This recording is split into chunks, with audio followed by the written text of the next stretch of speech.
Welcome friends to the Cam View. So आज हम हमारे नए वीडियो में सीखेंगे यूनिट कन्वर्जन के बारे में। लेकिन उससे पहले जो हमने लास्ट वीडियो में सीखा था उसका क्विकली रिकॉल कर लेते हैं, ठीक है। पिछले वीडियो में हमने सीखा था व्हाट इज यूनिट। यूनिट वो है जो वो एक स्टैंडर्ड है जिसको हम कोई फिजिकल क्वांटिटी मेजर करने के लिए यूज करते हैं। What is physical quantity and its type? Physical quantity है जिसको हम मेजर कर सकते हैं या काउंट कर सकते हैं, ठीक है। और उसके फंडामेंटल और डिराइव्ड फिजिकल क्वांटिटी होती है, उसके बारे में भी हमने देखा था। फिर उसके बाद हमने देखा था टाइप्स ऑफ यूनिट के बारे में, what is base unit, derived unit और मल्टीपल यूनिट, और उसके एग्जांपल भी देखे थे, ठीक है। तो बेस यूनिट वो होती है जिसको हम यूज करते हैं फंडामेंटल क्वांटिटी के लिए। डिराइव्ड वो होती है जिसको हम डिराइव्ड क्वांटिटी के लिए यूज करते हैं। और मल्टीपल यूनिट क्या होता है? मल्टीपल और फ्रैक्शन होता है बेस यूनिट का, ठीक है। फिर हमने फंडामेंटल यूनिट के एग्जांपल देखे थे और डिराइव्ड यूनिट के भी एग्जांपल देखे थे, ठीक है। और उसके बाद देखा था हमने डायमेंशन के बारे में। डायमेंशन क्या दिखाता है? किसी की भी फिजिकल नेचर ऑफ क्वांटिटी दिखाता है, ठीक है।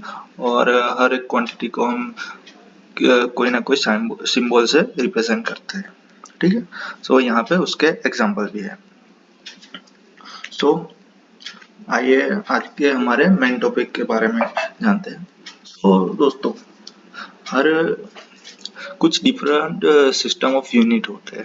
हर क्वांटिटी को हम मेजर करने के लिए कुछ ना कुछ यूनिट को यूनिट से मेजर करते हैं। और लेकिन उसको भी हर एक अलग अलग यूनिट सिस्टम होते हैं जिसमें उसको अलग अलग तरीके से रिप्रेजेंट किया जाता है।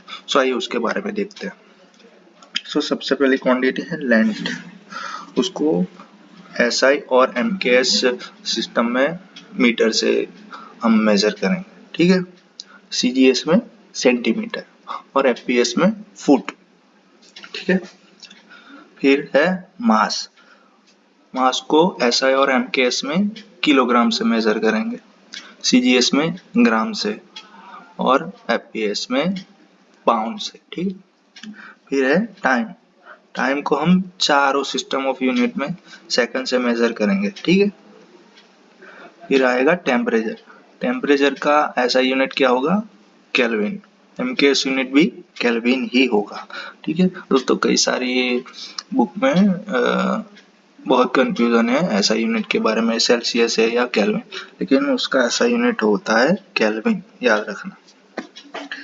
CGS में टेम्परेचर का यूनिट है सेल्सियस और FPS में फ़ारेनहाइट, ठीक है। फिर आता है फोर्स। फोर्स का ऐसा यूनिट है न्यूटन। MKS यूनिट क्या होता है? Kilogram force. CGS यूनिट क्या होता है? डाइन। FPS यूनिट क्या होता है? पाउंड फोर्स, ठीक है। उसके बाद है एनर्जी। एनर्जी का ऐसा यूनिट है जूल। MKS यूनिट है metre kilogram force. CGS unit है अर्थ। FPS यूनिट है फुट पाउंड फोर्स। फिर आते हैं पावर। पावर का ऐसा यूनिट दोस्तों है वॉट। MKS यूनिट है मीटर किलोग्राम फोर्स पर सेकंड। CGS यूनिट क्या होगा? अर्क पर सेकंड, ठीक है। और FPS यूनिट है हॉर्स पावर। फिर आ जाता है प्रेशर पे। प्रेशर का ऐसा यूनिट पास्कल है। MKS यूनिट है किलोग्राम फोर्स पर मीटर स्क्वायर। CGS यूनिट क्या होगा? 9 पर सेंटीमीटर स्क्वायर। और FPS में उसका यूनिट है PSI, मतलब पाउंड पर स्क्वायर इंच, ठीक है। दोस्तों, ये कुछ इंपॉर्टेंट प्रीफिक्स है जो हम उसको SI यूनिट के आगे लगाते हैं, ठीक है। तो उसमें क्या करना होता है कि हमको जो भी उसका न्यूमेरिकल वैल्यू होता है उसमें जो ये मल्टीप्लिकेशन फैक्टर है उससे मल्टीप्लाई कर देंगे तो उसका SI यूनिट हो जाएगा। तो सबसे पहला प्रीफिक्स क्या है? गीगा। उसको उसका सिंबल मैंने बाजू में रखा है कैपिटल G। कभी भी लिखा हो SI यूनिट के आगे G तो की न्यूमेरिकल वैल्यू को 10⁹ से मल्टीप्लाई कर देंगे, ठीक है। फिर है मेगा, उसका सिंबल है कैपिटल M, सो 10⁶ से मल्टीप्लाई करेंगे, ठीक है। सो फिर है किलो, उसका सिंबल है K, तो उसको मल्टीप्लाई करेंगे 10⁵ से। फिर है हेक्टो, सिंबल है H, मल्टीप्लाई करेंगे 10⁵ से। फिर है डेका, सिंबल है DA, मल्टीप्लाई करेंगे 10 से। दोस्तों मैं आपको एक एग्जांपल देता हूँ कैसे होता है। जैसे हमने ले लिया 1 एटमॉस्फेयर इक्वल टू कितना होता है 101.325 किलो पास्कल। सो वहाँ पे हम पास्कल के आगे लगा देते हैं के, लेकिन हमें उसको सिर्फ पास्कल में कन्वर्ट करना है, तो 1.01.325 इंटू 10⁵ से मल्टीप्लाई कर देंगे तो वो पास्कल में कन्वर्ट हो जाएगा। सो ऐसे ही हम उसको ये मल्टीप्लिकेशन जो फैक्टर है उससे ऐसा यूनिट में कन्वर्ट कर सकते हैं।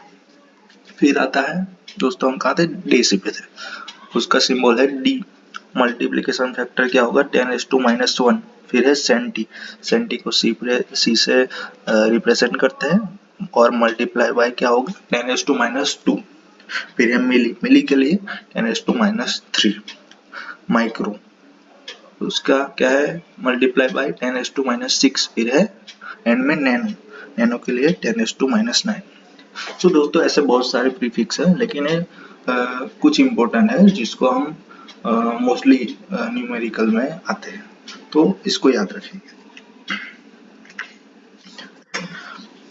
फिर दोस्तों ये कुछ इम्पोर्टेंट नोट्स है जिसको हमें याद रखनी है जब भी हम यूनिट को लिखते हैं तब, ठीक।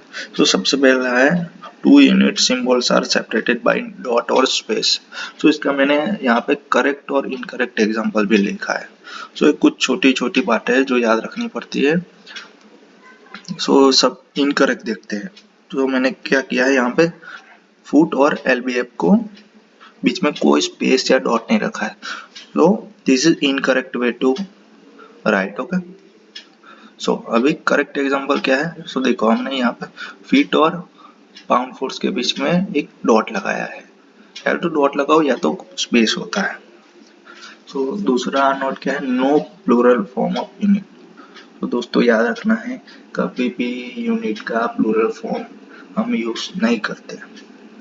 इसका एग्जांपल, करेक्ट एग्जांपल क्या है 10 ग्राम, और इनकरेक्ट वे क्या होगा 10 ग्राम्स। सो दोस्तों एस या ES कभी भी लगाना नहीं है यूनिट के पीछे, ठीक है। तीसरा है no full stop at the end. इसका करेक्ट एग्जांपल है 10 मीटर, इनकरेक्ट एग्जांपल क्या है 10 मीटर और उसके बाद मैंने फुल स्टॉप लगाया, तो ऐसा फुल स्टॉप कभी भी नहीं लगाना है। फिर है no space between the prefix and unit symbol. So अभी हमने प्रीफिक्स के बारे में देखा था। सो प्रीफिक्स और जब हम यूनिट सिंबल लगाते हैं तो उसके बीच में कोई भी स्पेस नहीं होता, ये बात हम याद रखेंगे, ठीक है। ठीक, तो आ जाते हैं आज के हमारा सबसे इम्पोर्टेंट टॉपिक जो है यूनिट कन्वर्जन।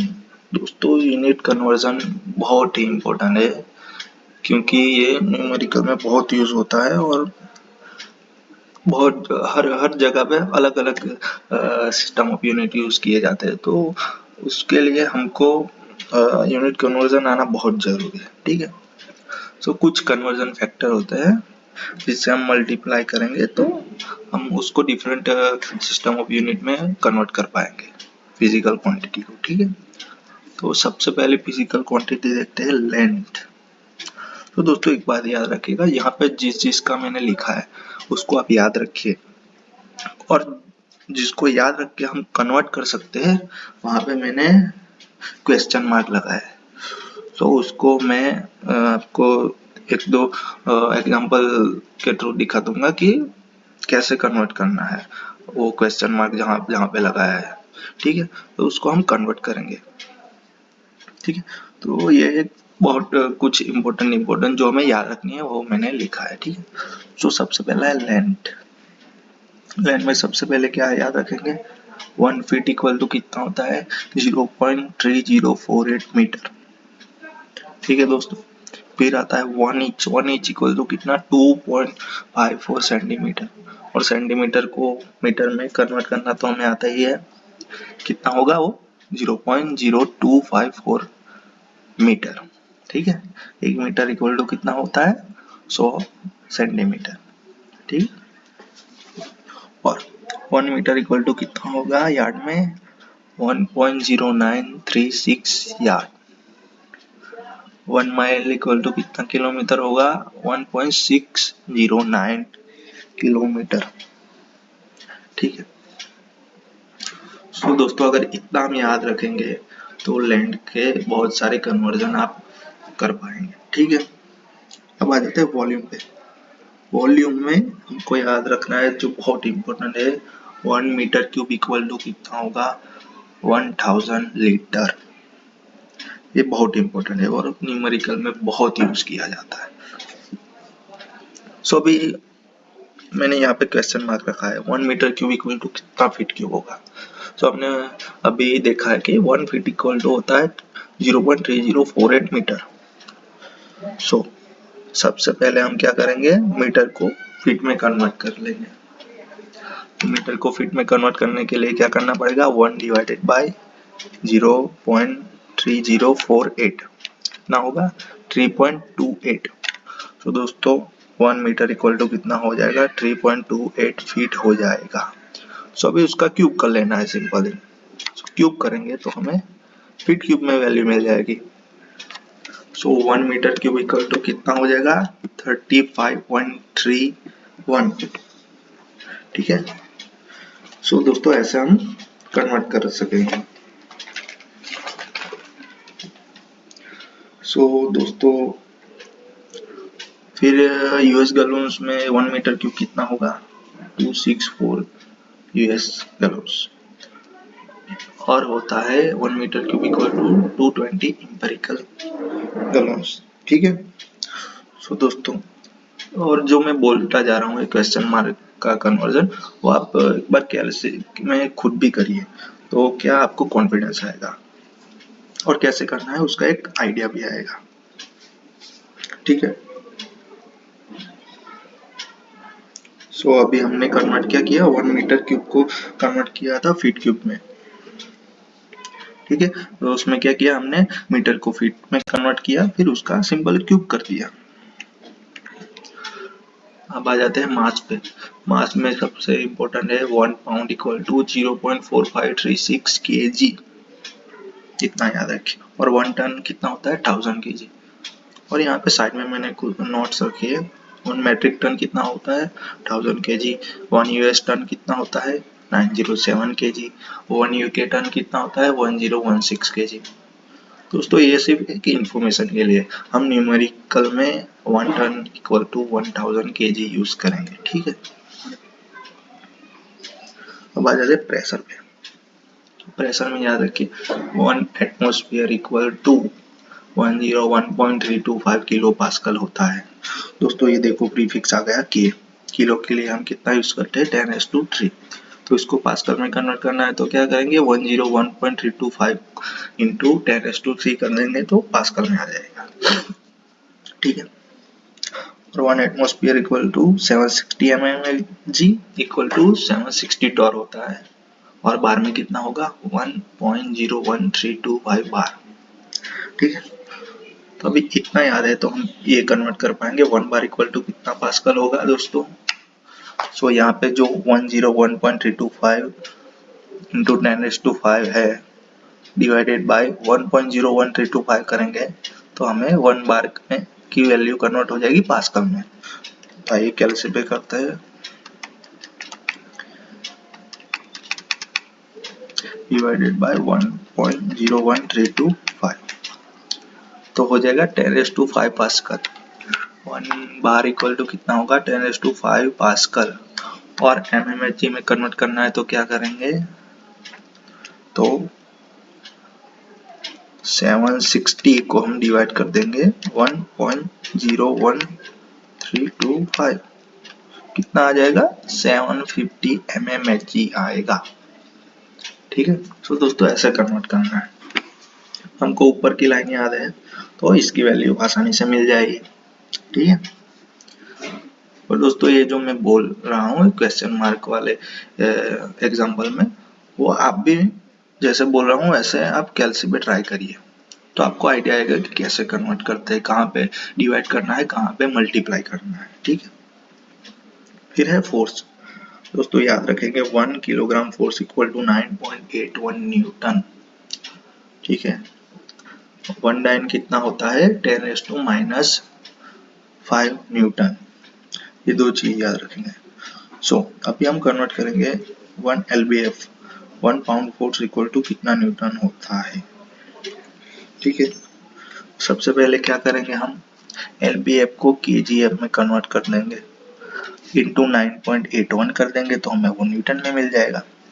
ठीक है, तो हमने ऊपर क्या सीखा 1 पाउंड इक्वल टू 0.4536 kg है, तो आइए 1 इंटू 0.4536, तो 1 LBF इक्वल टू कितना होगा 0.4536 kgf होगा, इंटू 9.81 कर देंगे तो कितना हो गया 4.449।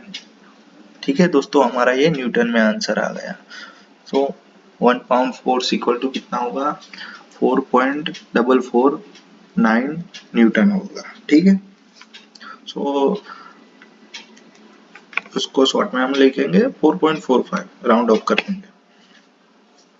ठीक है, बात आते हैं विस्कोसिटी पे। सो विस्कोसिटी में हम पहले उसके यूनिट के बारे में देख लेते हैं। यहाँ पे देखिए शॉर्ट नोट है, यूनिट ऑफ विस्कोसिटी क्या होता है पास्कल इंटू सेकंड। पास्कल को हम कैसे रिप्रेजेंट कर सकते हैं न्यूटन पर मीटर स्क्वायर। सो ये क्या हो जाएगा पास्कल इंटू सेकंड क्या होगा न्यूटन इंटू सेकंड पर मीटर स्क्वायर होगा, और उसको कन्वर्ट करेंगे सो न्यूटन क्या होगा मास इंटू एक्सेलरेशन होगा। सो उसको अगर कन्वर्ट करेंगे तो क्या होगा KG per metre into second हो जाएगा।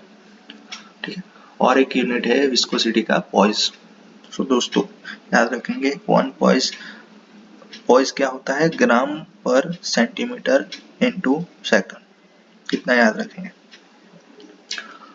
सो यहाँ पे विस्कोसिटी का कन्वर्जन करने के लिए हमें उसकी जो भी यूनिट है वो उसके बारे में याद होना जरूरी है। ठीक है दोस्तों, सबसे पहले 1 पॉइस इक्वल टू कितना होगा 0.1 पास्कल इंटू सेकंड होगा। ठीक है, कैसे यहाँ पे देखिए ये पास्कल इंटू सेकंड क्या होता है KG per metre into second, और पॉइस क्या होता है ग्राम पर centimetre into second.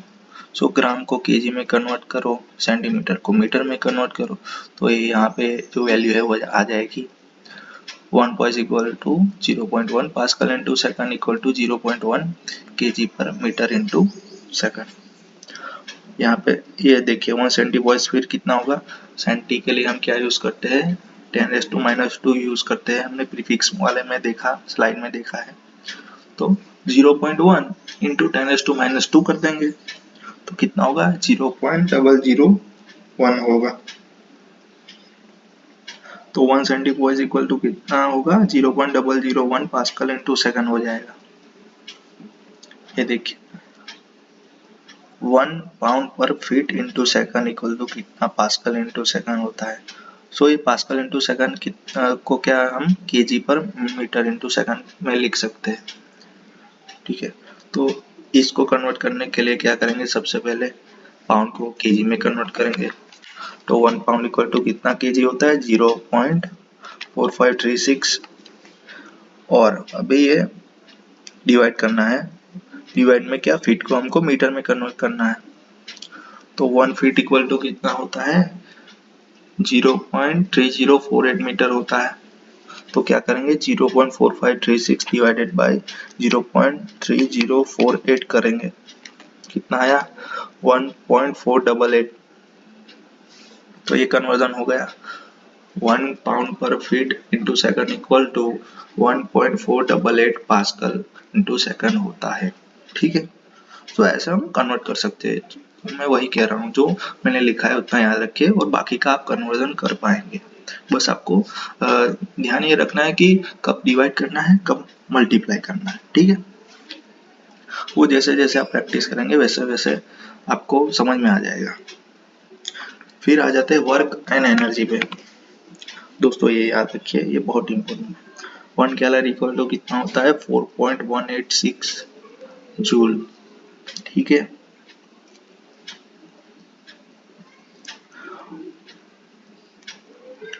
One British BTU होगा, British thermal unit equal to कितना जूल होगा? 1055 जूल।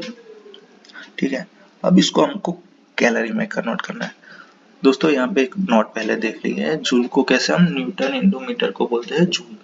ठीक है, अब ये देखिए 1055 जूल, और यहाँ पे हमने ऊपर देखा कैलोरी और जूल के बारे में। ठीक है, तो भी देखते हैं 1 ब्रिटिश थर्मल यूनिट को हम कैलोरी में कैसे कन्वर्ट करेंगे। तो आ जाते हैं 4.187।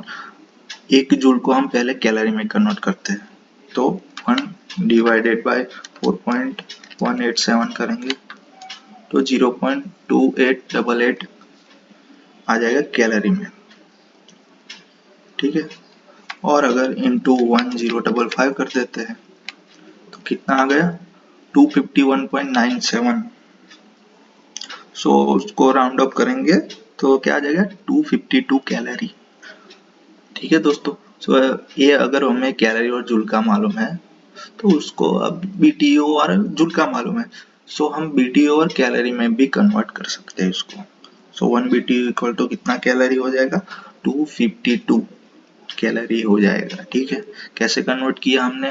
पहले यहाँ पे जूल को कैलोरी में कन्वर्ट कर दिया, फिर उसको मल्टीप्लाई कर दिया 1055 से, सो ये कैलोरी में कन्वर्ट हो गया। अब याद रखिए 1 अर्ग इक्वल टू कितना जूल होता है? 10⁻⁻7 जूल होता है। ठीक है,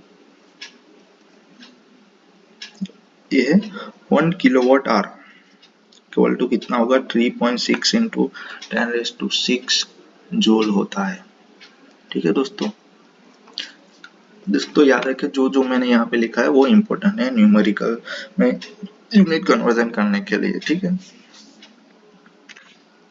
बात आते हैं एंथैल्पी पे। 1 बीटीयू पर एलबी इक्वल टू कितना जूल पर केजी होता है? अभी हमने बीटीयू को जूल में कन्वर्ट किया, कैलोरी में कन्वर्ट किया था, sorry. So 1 BTU equal to कितना जूल होता है? 1055। ठीक है, तो कैसे कन्वर्ट करेंगे? 1055 डिवाइडेड बाय एलबी को हम पाउंड को केजी में कैसे कन्वर्ट करेंगे? 1 पाउंड इक्वल टू 0.4536 केजी है, तो 1055 डिवाइडेड बाय 0.4536 कितना होगा दोस्तों?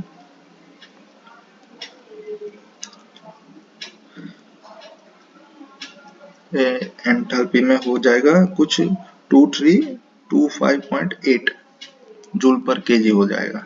ठीक है, उसको राउंड ऑफ कर देंगे 2326, तो 1 बीटीयू पर एलबी इक्वल टू कितना हो जाएगा? 2326 जूल पर केजी। ठीक है दोस्तों, क्योंकि हमें बीटीयू और जूल का रिलेशन मालूम है, पाउंड और केजी का रिलेशन मालूम है, सो हम बहुत आसानी से उसको बीटीयू पर एलबी को जूल पर केजी में कन्वर्ट कर सकते हैं। 1 कैलोरी पर ग्राम को हमको जूल पर केजी में कन्वर्ट करना है। हमको कैलोरी और जूल का रिलेशनशिप मालूम है। 1 कैलोरी इक्वल टू होता है 4.187 जूल, ग्राम और केजी का मालूम है। ठीक है, 1 केजी में कितने ग्राम आते हैं? 1000 ग्राम। ठीक है, सो अभी ग्राम को हमको केजी में कन्वर्ट करना है तो क्या करना पड़ेगा? डिवाइडेड बाय, उसको करेंगे 10⁻³ ऊपर जाएगा तो 1000 से मल्टीप्लाई हो जाएगा, तो 4.187 डिवाइडेड बाय 10⁻³ करेंगे ठीक है, तो कितना होता है 4.4187। सो 1 calorie per gram equal to 4187 joule per KG हो जाएगा। दोस्तों समझ में आ रहा है ना, हमने कैलोरी को जूल में कन्वर्ट किया, ग्राम को केजी में कन्वर्ट कर दिया। ठीक है, फिर आ जाते हैं पावर पे। Power 1 horse power equal to 745.7, या तो फिर उसको याद रखिए 746। ठीक है,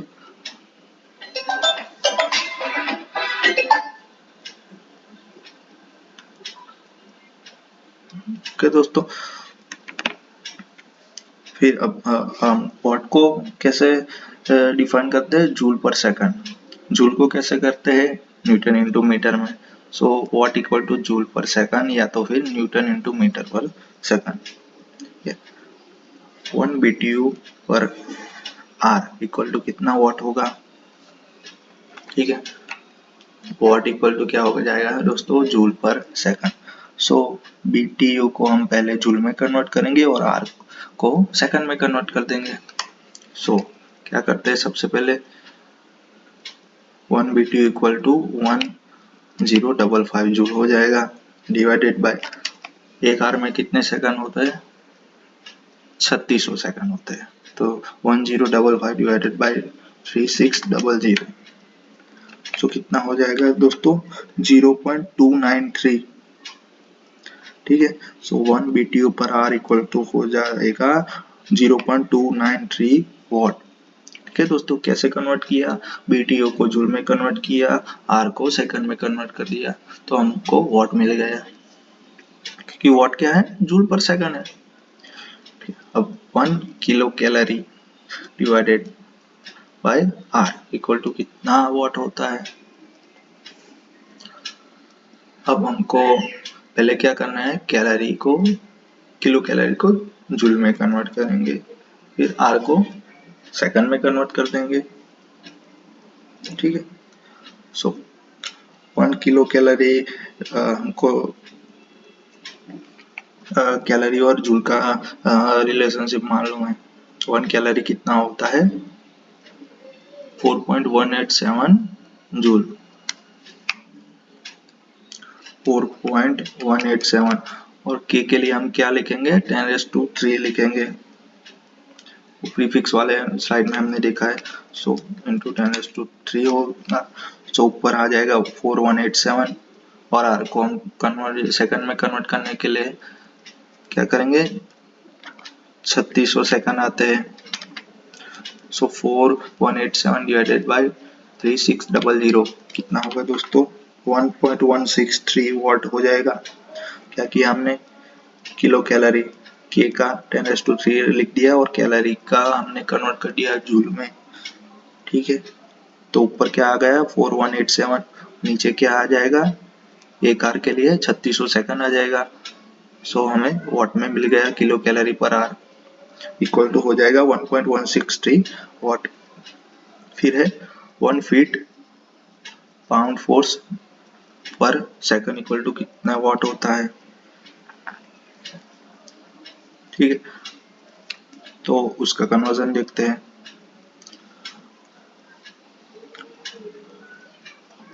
दोस्तों तो सबसे पहले क्या करेंगे, न्यूटन मीटर पर सेकंड हमें मालूम है, मीटर को फीट में सॉरी ये फीट को मीटर में कन्वर्ट करेंगे।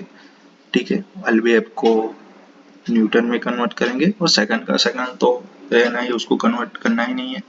सो एक फीट में कितना मीटर होता है, 0.3048 मीटर होगा, इंटू हमने आगे देखा, हाँ कन्वर्ट किया था LBF को न्यूटन में, कितना आया था दोस्तों, 4.45 समथिंग आया था। ठीक है, सो फीट को मीटर में कन्वर्ट करने के लिए 0.3048, और LBF को हम न्यूटन में कन्वर्ट करने के लिए 4.45। ठीक है, इसका यूज करेंगे तो 0.3048 इंटू 4.45 इतना करेंगे तो आ जाएगा आंसर हमारा, और सेकंड को हमें कन्वर्ट करना ही नहीं है, तो आ जाएगा 1.356 वॉट।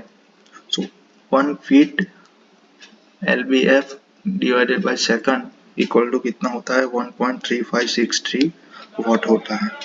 ठीक है दोस्तों, बहुत इजी है, बस आप उसको कैलसी में ट्राई करिए तो आपको भी समझ में आएगा कैसे कर रहे हैं जो मैं बोल रहा हूँ।